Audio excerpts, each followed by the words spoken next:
Good evening and salutations, my GH fans.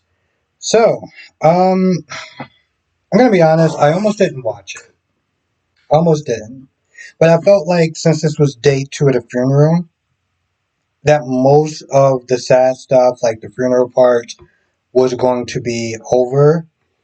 So I was like, alright, let me check this out.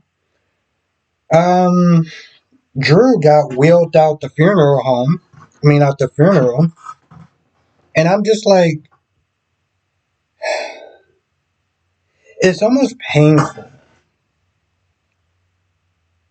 what kind of character he became. I said this in my stream yesterday. He didn't care about Sam's final wishes. And he didn't care about Monica's final wishes. When he came back, he was sitting there telling Marty, how close they got and this, that, and the third. And, you just kind of sit there and you're like, that stuff just didn't matter to you. Yeah, she was upset with you, but the fact that he act like he doesn't understand why and he's blaming other people, it is just annoying to sit there and watch. Like, it truly is. Now he's at a point where he's like, I'm going to lie to the cops and say that Michael did it. I was only doing it while Monica was still alive. But, now that she's passed, I don't see a point and, I don't see a reason for me stopping. Regardless of how Marty's that they're trying to um, sway him from that and just go after Tracy, right? In all reality, you probably should sit there. Before Monica's death, okay, fine, whatever. But now, I don't know. Maybe you could just probably try to persuade him to not do the whole revenge thing. I don't know. But regardless, this is what he's dead set on doing. Now, Brooklyn.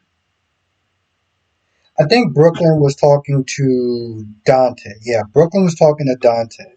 And she was giving her mom props for stepping up and helping Tracy out. But then she was also like, I haven't fully forgiven her. Brooklyn, how the hell is the audience supposed to sit there and care about Gio forgiving you when you can't forgive your own mother? Like, how does that even work? I don't understand that. Like, in the same breath, in the same episode, you want to sit there and practically still have a bit of stink eye with your mom, but you want your son to just come around and forgive you. Which is another person who I'm starting to, well, I've been just lost patience with, and that's Gio. Yes, Gio came. He said some nice words to Tracy. He was bonding a little bit with Ned. He was being cordial to everyone. But this icy attitude shit that he has going on ain't working for me. And I know Chase. I know Chase was like, let's not get his baby steps, but like, nah, bro. We literally just had a goddamn funeral. We just had a funeral. Like, did that not teach you anything about how much time you don't have? I don't know. Like I said, I've lost patience with him. I really have. Lucy and Felicia was there. I guess Lucy was there for comedy relief or something. I don't know.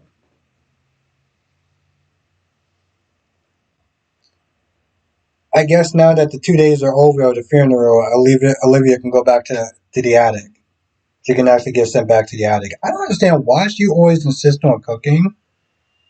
I know that's like a Bensonhurst thing. That's just what she does. But like, do you realize like every time that she decides to cook and cater and do this, that, and the third, you're taking money out the people who job is literally to do that. It's like an actor that decides he wants to do his own stunts. Like every time they don't get on there to do a stunt, they don't get paid. Let's not sit there and try to act like we're trying to penny pitch. The people are rich, so I don't want to hear that.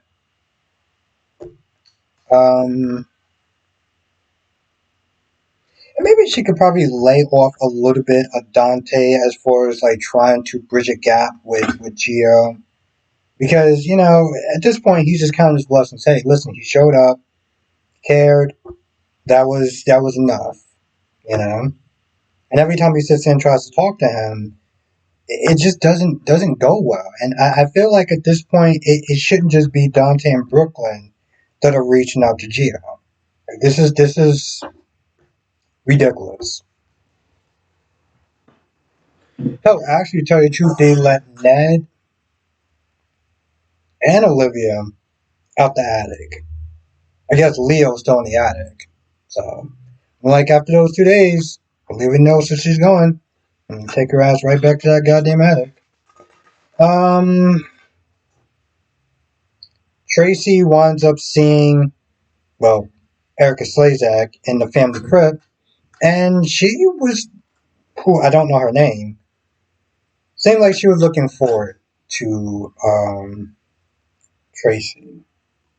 I'm gonna be honest. Again, seeing her back, seeing Erica Slazak back on the soap opera after so many years, it would have been so much more greater if she was Vicky instead of whatever character she's going to be playing.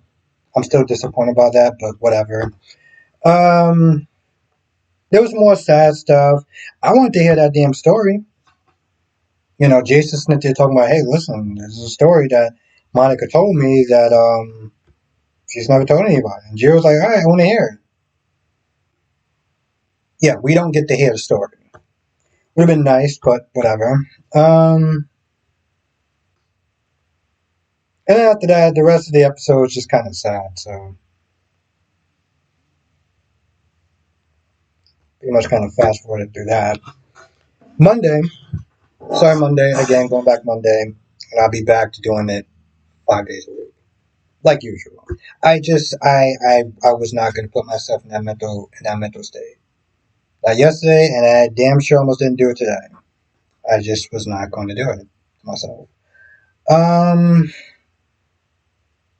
I don't know what to rate this episode because, like, I'm be honest, like, it wasn't like they were just killing off a character, like an actual person died. So it's like, what do you even sit there and say about the episode? Anyway, I'm pretty sure I'm missing stuff. So, uh, actually, to tell you the truth, I purposely avoided some stuff. So, yeah, there's definitely going to be stuff that's missing in this episode. But let me know what your thoughts are in the episode. I'll be sitting there talking about most of the stuff today. And the other 5 soap operas, or the other 4 soap operas, you know what they are. 8 p.m. Eastern, 5 p.m. Pacific, and I'll see you in the next video.